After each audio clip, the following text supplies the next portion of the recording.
I know most of us have heard about the xenophobic attack happening in South Africa, where the South Africans are killing Nigerians just because the Igbo people crowned someone to be their king over there in South Africa. Now, our government have done little to nothing about it.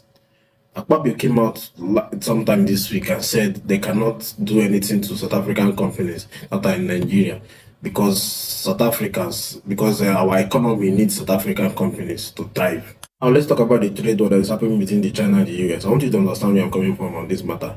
In 2018, the tension started building up because companies in the US were moving their manufacturing arm to China because China was offering cheaper labor and cheap manufacturing processes. So they moved their manufacturing arm down to China.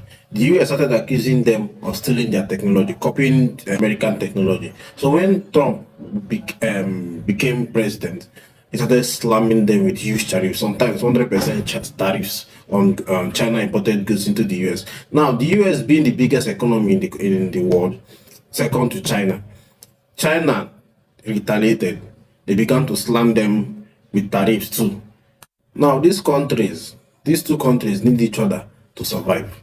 These two countries need each other to survive. So when China found out that the US is not going to back down anytime soon for what they are doing, they had to start diversifying into other regions, creating markets in other regions like Africa, Europe, and other places in the world, so as not to have so much dependency on the US economy. My point here is China used the leverage it has on US to fight US, and US used the leverage they have to fight China when they felt that their interests were not being protected enough. Now, coming down to Nigeria now, we have leverage over these people. The only companies of Nigeria that I don't know if there's any Nigerian company that is there apart from churches that are there in South Africa. But South Africans, they have enough industries here. DSTV, MultiChoice, which includes DSTV, GoTV, and Showmax.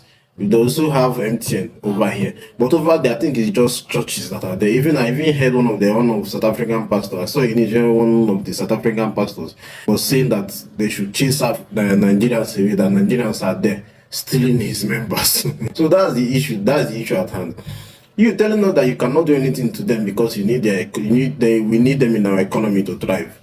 It's not acceptable at all, because if at all you care about us, the citizens, you won't say that to us. You won't sit there as our leader and tell us that you can't do something about us being killed. This China and US way, nobody was killed though. No citizen of them was killed. It's just because they felt that the interests were not protected enough by the opposite parties.